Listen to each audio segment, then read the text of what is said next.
Leader de l'aviation de loisirs en France, Infopilote vous présente, dans la série Les Aventuriers du Ciel, Marie Marvin, la fiancée du danger. Un texte de Nicolas Delemos, raconté par Maud Rudigoz. En partenariat avec Bose Aviation, casque d'aviation avec réduction de bruit pour les pilotes. Une technologie développée sur plus de 30 ans que vous adopterez en quelques secondes.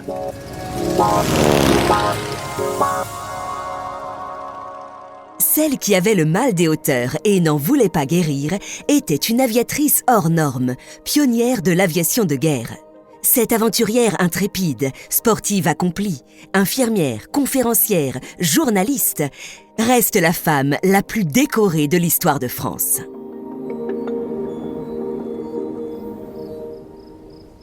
Marie Marvin voit le jour le 20 février 1875 à Aurillac, dans le Cantal. Son père lui donne le goût du sport. Dès 4 ans, elle est capable de nager 4 km sans s'arrêter. En 1880, ses parents décident d'aller s'installer en Lorraine. Mais en 1889, sa mère meurt et Marie doit s'occuper de ses 4 frères et sœurs.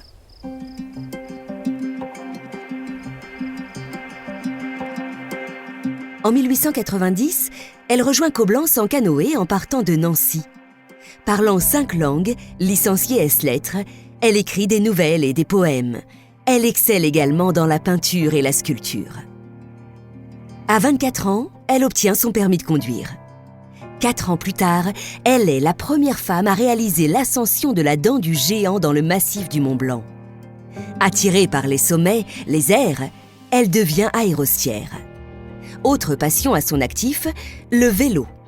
Elle effectue Nancy-Toulouse en petite reine. À 30 ans, elle remporte un prix automobile en ralliant en une journée Bussangue dans les Vosges à Aurillac en Auvergne. En 1906, elle remporte l'épreuve de natation de la traversée de Paris. En 1907, le ministère de la Guerre organise un concours de tir.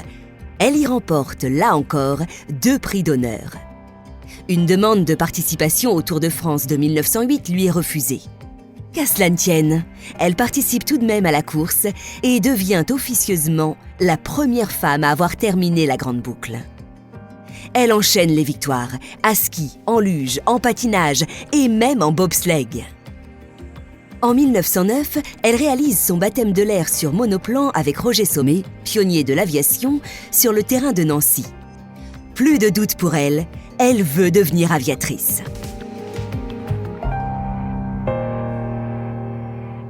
À Mourmelon-le-Grand, petite ville de Champagne, elle apprend à piloter sur un aéroplane appelé Antoinette.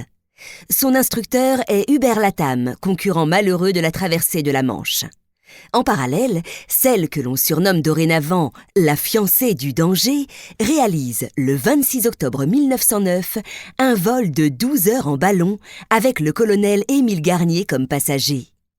Elle survole le nord de la France, la Belgique, la Hollande, traverse la mer du Nord et arrive en Angleterre à Southwold, totalisant une distance de 2400 km.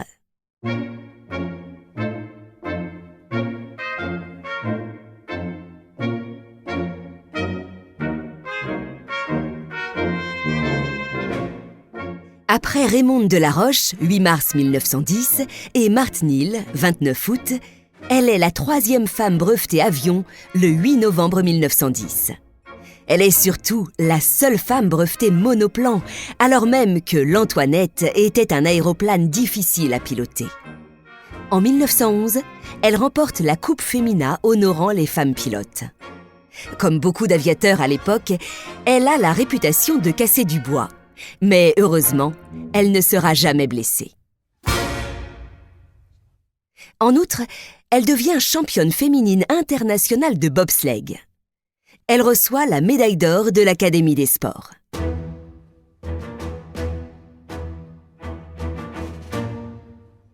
Arrive la Grande Guerre. Elle se déguise en homme et réussit à être incorporée dans un bataillon de chasseurs à pied. Blessée, elle est découverte et devra quitter l'uniforme. Elle devient infirmière et correspondante de guerre.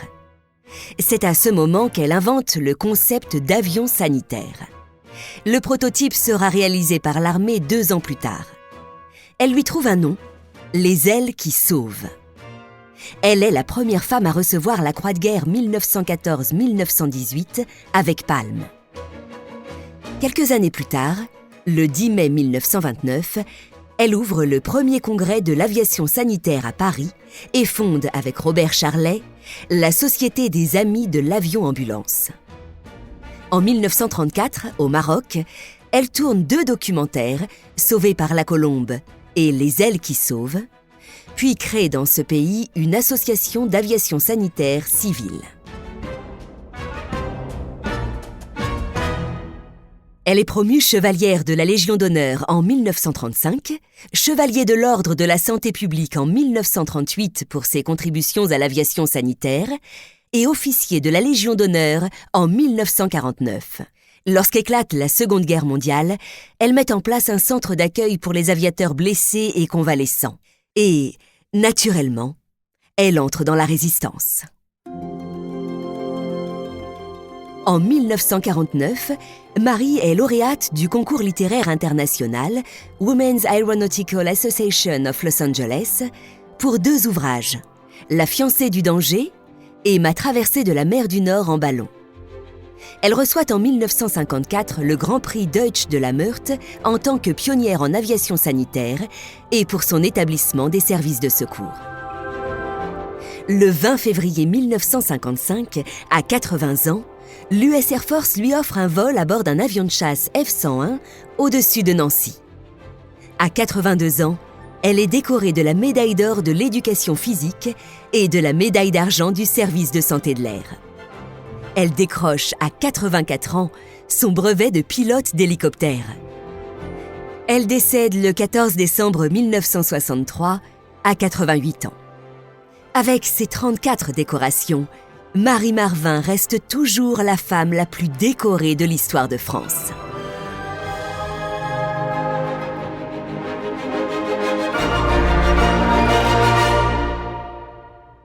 Vous venez d'écouter Marie Marvin, la fiancée du danger, écrit par Nicolas Delemos, raconté par Maud Rudigos.